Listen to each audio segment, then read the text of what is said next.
and spend the day there and order poolside from the restaurant out right at the cafe out there. And then they have Rustic, Francis's favorites of all of his dishes from around the world. And if you go to Francis Ford Coppola and you sit out on the outdoor patio, this is your view, it looks east across the Alexander Valley and Dry Creek Valley. And the best thing to do is to go in the light, let the sunset behind you, and watch the moon. Because Sonoma is an Indian word meaning valley of the moon. Watch the moon rise up over the mountains, right there. So, what a great place to be enjoying some great food and wine. And when you go, this is a man you need to see. This is my buddy James Lucchini, and he was on my board of directors in Sonoma County, and he still is. And James is in charge of all the operations at Francis Ford Coppola. So I just wanted to share some of this because we love how Francis has taken his love for cars and his love for wine and what he does and really put it on front and center on stage there. And I know you've been there because I took you, right? Yes, yeah. So last, I was told that I needed to include this. This is my wine cellar here. And I couldn't get the whole thing in the picture because it's about 41 feet long. There's a bar at one end, and then where I'm taking it from, there's a living room at this end.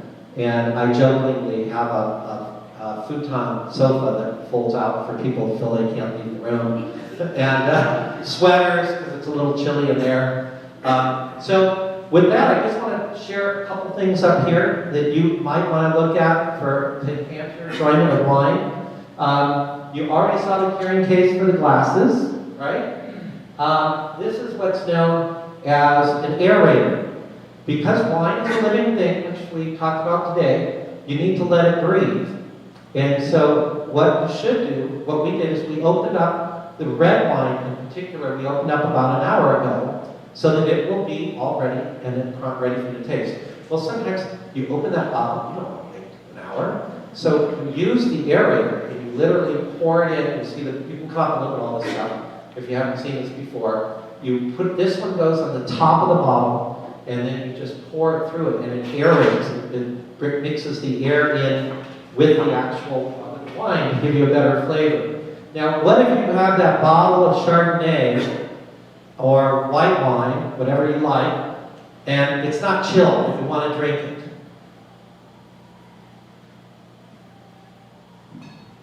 You get your corksicle out. And this corksicle,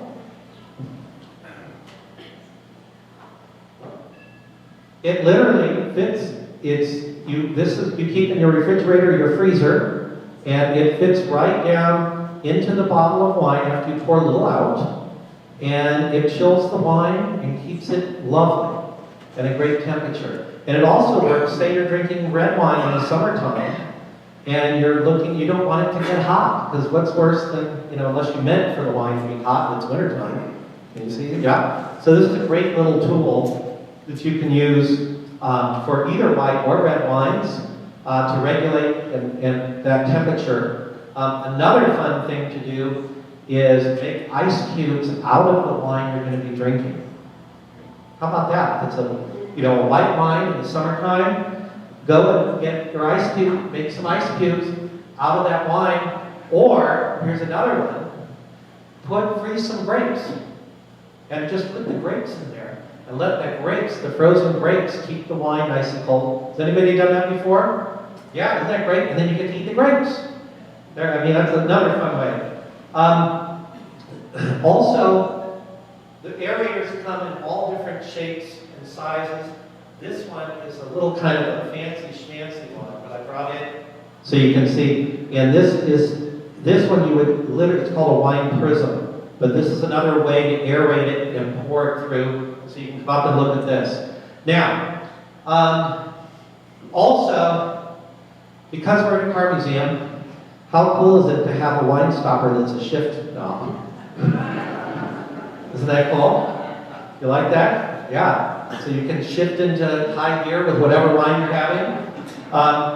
And a lot of people have fancy openers. You know, I have an electric opener, a lot of openers, but I'm a big believer in just your standard, wonderful waiter's corkscrew. This works great. This one has the built-in cutter, foil cutter for the top, so you can cut the foil. And I think everybody's probably used one of these at some time or another. And these are really easy to use. Now, say you're traveling. You're going on a trip, right? And you've got some wine you want to share with family or friends or something, right? No, you want to bring it with you. Or you're going to wine country and you want to buy wine and you don't want to pay that shit back. Well, check this out.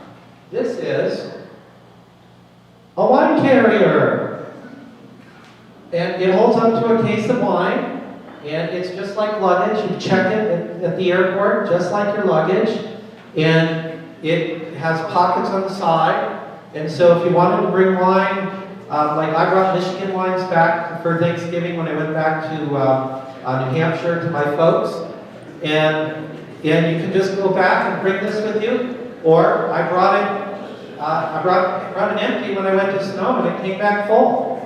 So this is another fun thing here. Also, these are great when a friend and I went to buy wine. You know, they don't really normally carry these in the store, but I save them. And, you know, because also I'm from California, where we're not allowed to have plastic bags anymore. So this is a 6-bottle wine carrier. You can get them. This is from D&W. Meyer had them for a while. I haven't seen them at Meyer for a while. But you can also, when you go to buy wine at Fenn Valley, they'll do this to you. Throw it in your car. Keep it in your car. So, and it doesn't have to be just wine. You know, it can be every bottle thing you want. But it's really easy to carry. There's all kinds of wine carriers. This is a cool one that we did. It's out of scuba gear. So it insulates the wine if you're going to a party and you want to bring wine to a friend's house. Here's another version of that. It's got a nice, it's insulated at the bottom so it won't get, if it's summertime, the wine won't get too hot, or if it's cold, it's going to stay cold if you want to bring it over to somebody's house. And then, if you forgot all of this and you're somewhere and you've got to try, you love this wine and you want to take it home, get a wine skin. Most wineries have them, and these work great. You can put it in your luggage, and I've never had breakage. And we've actually tried breaking one once and to see if it would leak, and it didn't, because these are so well made that it didn't leak at all. So those are a few things. And, you know, please feel free to come up here and check them out, too, that you can look at. And I thank you. Thanks so much. And now we invite you, Emily and Fred are at the back. And we have on the left table, if you go back, is our rosé, the Côte d'Ivoire rosé. The center table, we have 2 different Cabernet Sauvignons to taste. All California or Sonoma County. And then the far table to the right is the Kenwood Chardonnay, too. So with this, I'll turn it back over to Fred. If anybody has any questions afterwards, please let me know.